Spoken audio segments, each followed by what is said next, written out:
Hey guys, welcome back to Raj Talks Games, and it is officially on Raj Talks Games spooky season. So I started playing spooky games recently, in the last about a week, 8 days.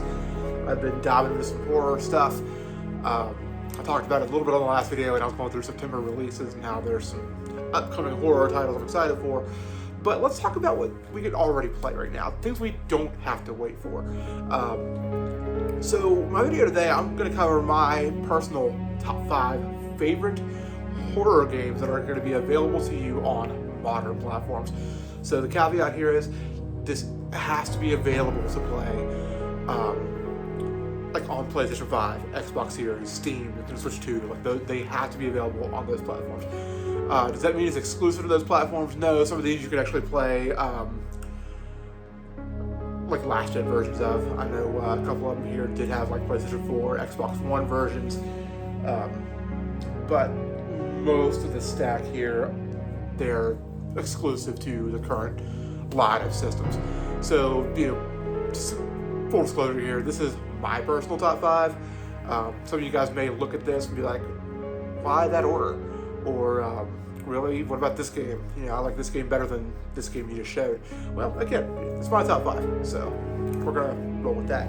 So let's kick it off with, I'm gonna be upfront. There are a couple of remakes here in this pile, and I want to start off with number 5, and that is Dead Space on the PlayStation 5. So I was very late to the party on Dead Space, just in general.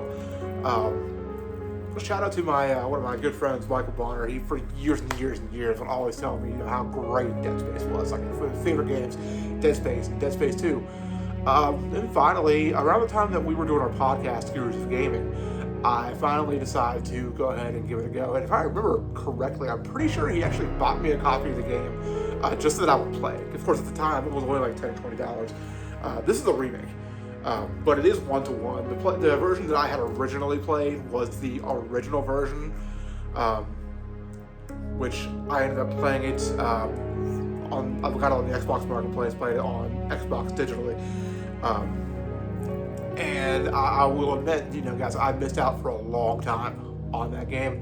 One of the things that I will say about Dead Space, up until very recently, I would say, the two absolute kings of games that build off an incredible atmosphere were BioShock and Dead Space. And Dead Space really drives that home in its elements. You're on board the spaceship. Actually, it's off a mining colony in space, obviously, dead space.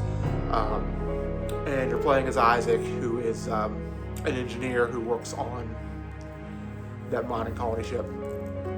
And so basically something's happened, and everybody on board is being overtaken by these.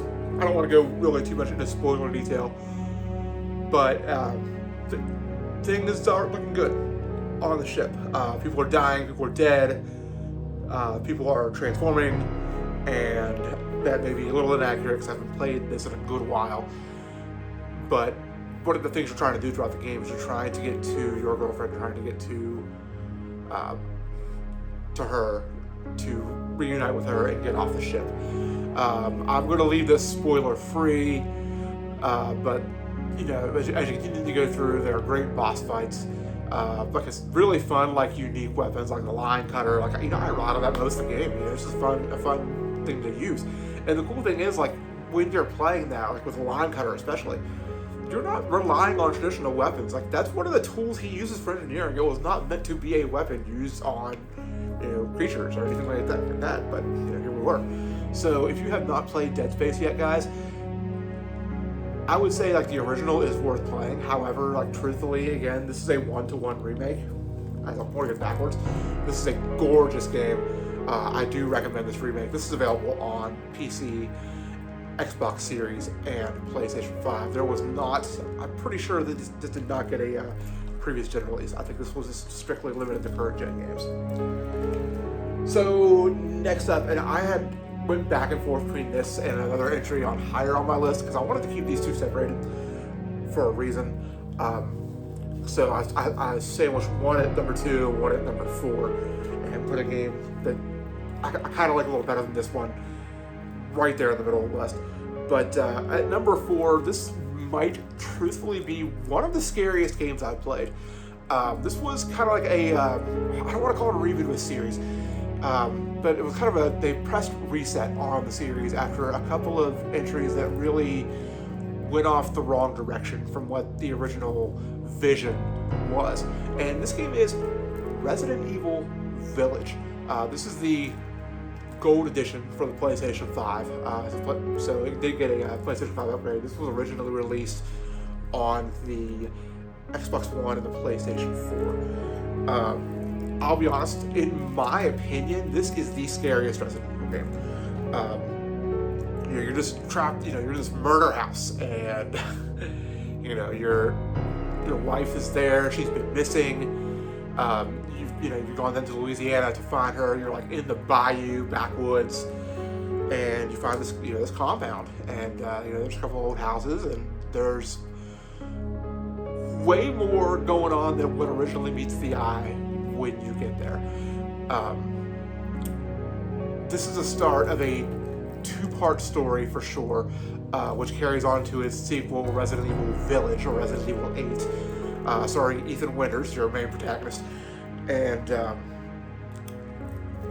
this is another one, like, it sets the atmosphere well. And it truly is it is a horror game. Like, your antagonists are just like this maniacal family of just backwoods crazies who are infected with a virus that's may or may not be tied to Umbrella from the previous games. If you have not played Resident Evil Village, I do give this the highest recommendation. Again, you can get this on PlayStation 4 and Xbox One, but you can also get this on the PlayStation 5, Xbox Series. It's on Steam. I'm pretty sure there's a cloud version available on the Nintendo Switch also, which, don't buy that, don't support that. I bought a cloud version of the game on the Switch. I am not crazy with the idea. So if you're going to play it, unless you don't have any other way to play it, I recommend playing on modern consoles or Steam. Avoid that cloud version. But it's definitely, it is definitely a scary game. The only thing I can think of scarier than Resident Evil 7, as far as games I've played, was a moment in Resident Evil Village that I have said for years, and I anticipate continuing to say, even if we're moving towards some new upcoming horror games, there's a moment in Resident Evil Village that is what I consider to be the scariest moment of any game I've ever played. At number 3, we have a game that I slept on for years and years and years. I talked about this a little bit last video, and this is another one of those Michael Bonner games. Michael Bonner is always like, hey, you gotta play this game. This is one of my favorite games of all time. Justin also, was talking about this game a lot through the years, and that is Silent Hill 2. This is the Silent Hill 2 remake that launched last year. This was made available on the Xbox Series as well as the PlayStation 5 and Steam. If you don't have newer consoles, if you got a PlayStation 2, the original version launched on the PlayStation 2, so you can play it there. It is a little expensive. There was also an HD collection that launched on the PlayStation 3 and Xbox 360 that included both Silent Hill 2 and Silent Hill 3. I don't know that those are necessarily the most recommended way to play those games. I feel like I remember there supposedly being issues with those, especially with Silent Hill 3.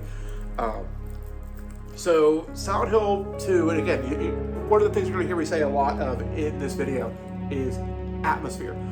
And this is one of those games that it really sets the bar up pretty high as far as creating a very tense, a very creepy atmosphere. You're given the vibes, you're going to open the doors, you're not quite sure what's going to come next. And I will say, as far as playing through these 5 games, in my opinion, this is probably the one that I had the toughest time with, just because I think it's a little harder sometimes. But the puzzles, I would say, are a little more difficult than those you're going to find in Resident Evil Resident Evil 7, or really the Resident Evil series as a whole. But really the main thing I had an issue with, and I'm going to call this a me problem, is some of the areas you go into, it's so dark, And I know like I'm playing a horror game, like it's supposed to be dark, but like they were so dark, like I couldn't see what I was doing. I will admit, like I turned the brightness on this game way up in order to be able to see, to know what I was doing in some of these darker areas. And then I'd go outside and get in the face of that fog and I couldn't see shit because it's way too bright.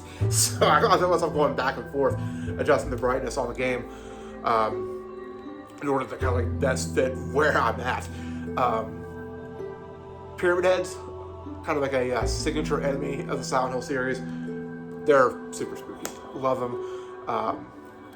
The game's solid. Like I really did enjoy the puzzles. I really did enjoy the story. It's the game. Obviously, it's in my top 5. So clearly, it's a game I recommend. At number 2, we have. This is a classic. This is. I would maybe even consider this possibly a top 25 game of all time for me. I don't know. I'd have to really sit down and think about it. And actually, this may come off a little bit of bias as to why I put it up higher than Silent Hill 2 or the Resident Evil 7, because I just did a playthrough. And that is the Resident Evil 2 remake, which was available on PlayStation 4 and Xbox One initially.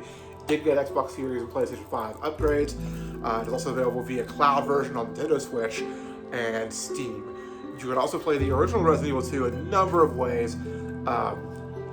Obviously, it was available on the original PlayStation as well as on the Nintendo 64 and the GameCube. All got versions. That GameCube version is pretty pricey. Easiest way to go back and play that original version now, however, is you can actually purchase the original Resident Evil 2 on the PlayStation Network. At least I'm pretty sure you can purchase it. I know if you have PlayStation Plus, if you have the I guess PlayStation Plus Extra, you can download and play the original Resident Evil 2. It was recently put up on the service. This was the very first survival horror game I ever played, and this game absolutely made me. I remember like I was in middle school. I was either in 8th grade or I might have been in high school. I might have been in 9th grade, and my buddy Patrick and my cousin Kim came over. May they both rest in peace. And they brought with them a copy of Resident Evil 2 that they rented. And at the time, I may have had a questionable PlayStation that was capable of running questionably obtained games. And so I may have made a copy of Resident Evil 2. That way I could, hang on to it and play it for a longer period of time. And I started with Leon's campaign, and it took a little bit to get used to the controls. Obviously, those original Resident Evil games, those rely on those tank controls. If you were to go back and play those now, it's really dated at this point. Just because you really don't see a lot of that anymore. However, like graphically, they still hold it up with the pre-rendered backgrounds. But the remake, this was really cool for several reasons. First of all, the game looks amazing. This is one of the better looking games, even on the current line of consoles, even though it's got like an upgrade from the previous console version. And there's multiple different ways you can go through and play it. You can play initially with Leon or Claire, and then you can follow that up with a second run with the other character that you didn't choose to lead into the true ending of the game. This is like horror personified. It is, in my opinion, the best zombie game ever made. Mind you, I've not played every zombie game ever made, but like out of all the zombie games I've played, this is easily my favorite, which should be made obvious because so far, and I guess spoilers because I already said it's my favorite zombie game, it is the only zombie game on my top 5 list. So this has got great puzzles, the gunplay's good, you've constantly had that series of dread, or the feeling of dread when you're being stalked by Mr. X throughout the Raccoon City Police Station. Trying to get away from that guy, or the big motherfucker, as I call him. Pardon my language if you're, I apologize, I guess. Him stalking you around the Raccoon Police Department just really creates a great intensity. And like you can hear him coming, and like you're like, okay, I really hope I'm not going to go around this corner to find him. It was especially in the second run where it was really, I really felt like I just couldn't get away from him. And, it's classic, you got to work with your inventory space. I especially had issues with my second run with inventory space, with the ammunition, trying to balance everything and be conservative. But, this is a game that I can't recommend enough. You do not have to play the original Resident Evil to play this. And in fact, going back to Resident Evil 7, you do not have to play any of the Resident Evil games prior to this. It's completely standalone. It starts a new arc. And similarly, not Dead Space, similarly, Silent Hill 2, which we talked about a minute ago, is a standalone game. You do not have to have played the original Silent Hill to play that. That being said, there are some things that I think you could gain as far as understanding the story in the game better having played the first Resident Evil, but you're going to have to deal with those tank controls. You can get those on modern consoles. There was a PlayStation 4 and Xbox One version. It's on the Switch, and there's also obviously Steam, and it originally was in the GameCube. I recommend the remake of the original, but if you want to play that original, the director's cut is on the PlayStation Network.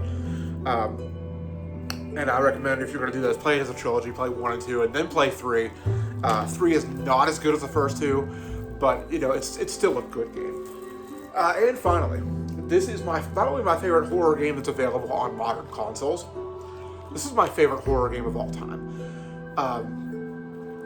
When this game first came out, I really wanted to play it. And I thought, I'm playing a lot right now, I've spent a lot of money, I'm going to hold off.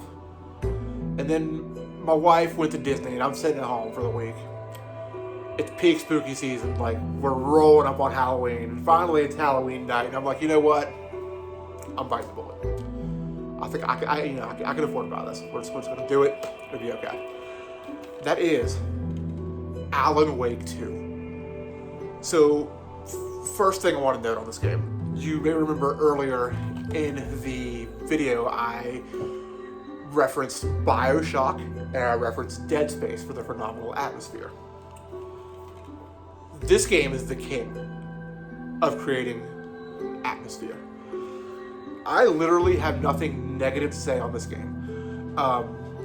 This came out in 2020, I think it was 2023. I know I'm not looking at the camera, guys. Sorry, I'm actually reading the case to try to pin down when this was released. Blah, blah, blah, 72, blah, blah, blah, PlayStation 5, 2024. That's also not correct. It did not come out in 2024. This definitely came out in 2023, I'm sure.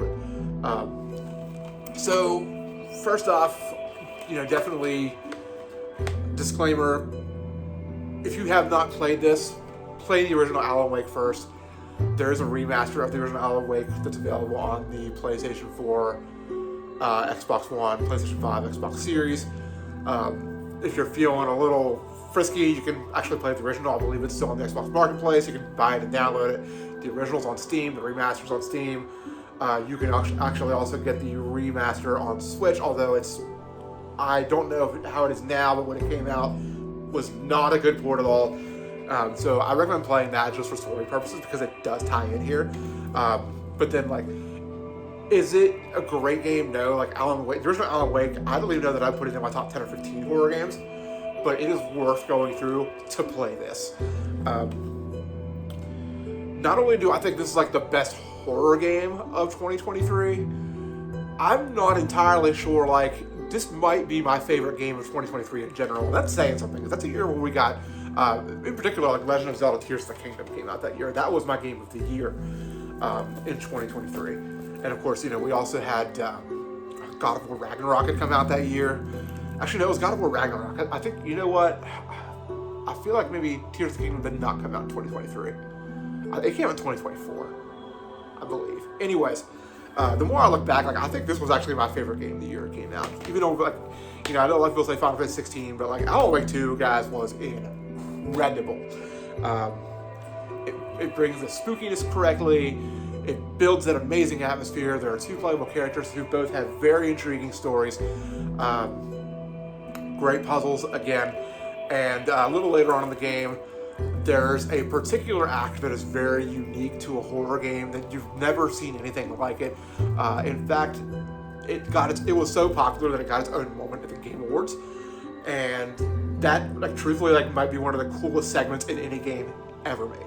So, bottom line, play Alan Wake Remastered if you've never played the original Alan Wake, then play this. The nice thing is, if you buy the physical copy of Alan Wake 2, which I know it's currently on sale on Amazon, I think it's $52.99, but that sale may end by the time this video goes up, because I'm filming this on Labor Day.